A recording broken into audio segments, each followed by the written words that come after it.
Now I'd like to yield to Ranking Member Ruiz for a closing statement, if you would like. Yeah, thank you. Over the course, oh, by the way, amazing, what did you get, a single? 2 RBIs? What inning was it in the congressional baseball game? Were you watching the game? I was watching the game. I saw those runs coming in. Oh, it did go over your head, didn't it? Bring some levity into this. All right, so over the course of today's hearing, he's a good ball player, by the way. Over the course of today's hearing, we have heard many accusations about the intent, like motivation, and implications of life-saving public health measures during the COVID-19 pandemic, from social distancing to masking to vaccine recommendations. It's like we're stuck in the mud. At the end of the day, these measures were implemented to save lives during a deadly pandemic that ultimately claimed over 1 million lives in the United States, millions more hospitalized, and so many still suffering from long COVID symptoms.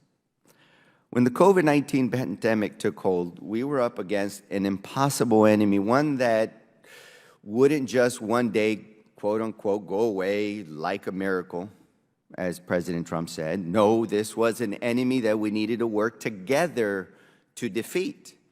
And let's just be clear, another pandemic can and will come. And we may see another public health threat like COVID-19 in our lifetimes. And every day that this select subcommittee turns a blind eye to this future threat or focuses on priorities with little impact, that we hold hearings that relitigate the past, again, doubting vaccines or social distancing or masks, and that we promote harmful messages that undermine our public health, then we endanger the people we are sworn to serve and represent. So let's just be clear about the facts. Public health policies were applied neutrally based on risk, not with the goal of targeting people of faith. They're not coming after you, or of a certain ideology. There was no weaponization other than trying to defeat a virus. Masks are effective at preventing transmission from an airborne virus, preventing the droplets from one person's mouth escaping into the air and infecting another person. It's not just common sense, the data shows it. And vaccines, for people without any contradictions, are safe. And there are people with contraindications that the FDA has determined through their studies that shouldn't be taking a vaccine.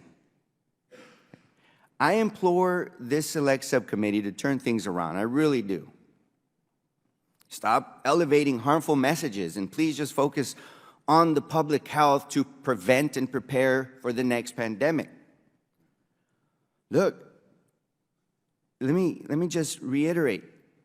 Social distancing is a risk mitigating science-based factor. Data proves that people who are further apart are safer from the spread of this airborne virus, okay? When we create a narrative that the social distancing was somehow targeting people of faith versus others, then it's going to create a defensive reaction and doubt on whether or not this is based on real science, and it's a partisan political witch hunt against people that are being targeted. When in fact, it's risk-based, applied neutrally. People will then not want to abide by social distancing or use common sense and disregard these, and therefore they put themselves at risk and others at risk. Masks. Again, masks block airborne droplets from escaping somebody's mouth, and if everybody wears it, the amount of airborne droplets from people's mouth decrease, and therefore you have decreased transmission and the spread of virus. If we start to cast blame on masks or doubt that they work, a simple mask, a simple tool, then people will not want to wear masks, putting others at risk if they are carriers of this virus. Saying things like the vaccines just don't work we know now, like there's some data showing that vaccines don't work. In fact, every single piece of data has shown, and real life experience has shown, that vaccines help prevent the spread of this virus. It helps decrease death. It has helped decrease hospitalizations. And for some people, it prevents getting the virus. And for some people, it prevents spreading the virus. In fact, a lot of people. So by casting blame and speaking about focusing on these dangers of the virus or saying they don't work, people are going to be less inclined to take the vaccine when we know that they work. So that's why when we're stuck in this mud of whether social distancing was arbitrary or that's not scientific or that it doesn't work or masks the same or that,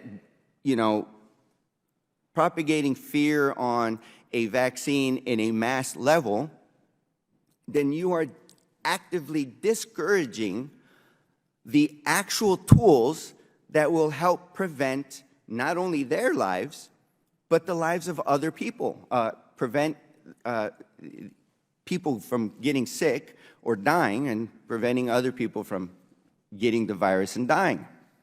So you see, during a pandemic, it is not easy to simply say, it is my right, and I am not going to participate, and I am willing to take the higher risk of getting infected, when getting infected could possibly infect somebody else and can kill somebody else if you're reckless and having the virus, being sick, knowing it could be COVID, going into a crowded area and spreading it to everybody else.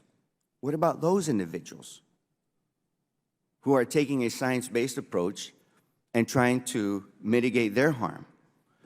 So I implore this committee to seek answers to these following topics.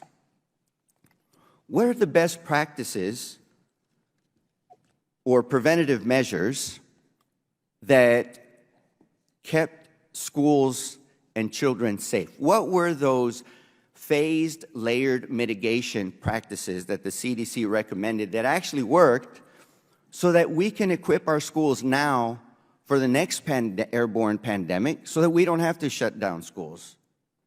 Next question. What are the best practices in preventing droplets from a person's mouth carrying viruses and spreading it in the air? Are there technologies that we can use? Is there a certain amount of precautions that we can do so that we have another mitigation effort so we don't have to close schools or businesses or places of worship? A next question that we can focus on in this committee that's of high impact to prevent a next pandemic and mitigate the harm: the vaccines. Beyond debating whether the vaccines are good or bad or harmful, because the science now shows that this vaccine worked and it helped us get back into schools, into jobs, and reopen our communities. We didn't have to do social distancing when you have your vaccine. So this is the question. What did the Trump administration do well in the Warp Speed project to develop the vaccines as quickly as they did so that we can replicate it in the next pandemic? And what did the Biden administration do well in the largest vaccination campaign in history that got us back in schools, back in churches, so that do we have the infrastructure in place to do it again and replicate it and maybe learn from it and do better at it? How about another question? So let's assume that the virus leaked from a lab, okay? It's a possibility. Right now the data is inconclusive. Some say yes, some say it's animal transmission.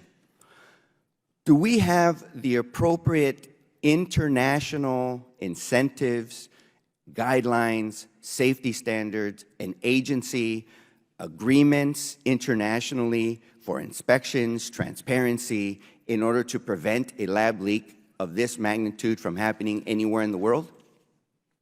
What are the ramifications? What are the accountabilities? So now another question, because I was asked if we have any. Let's say this was an animal transmission. Now, do we have the appropriate international agreements and infrastructure set up to identify the highest risk locations of where animals can transmit viruses to humans, have screenings, appropriate screenings and testings?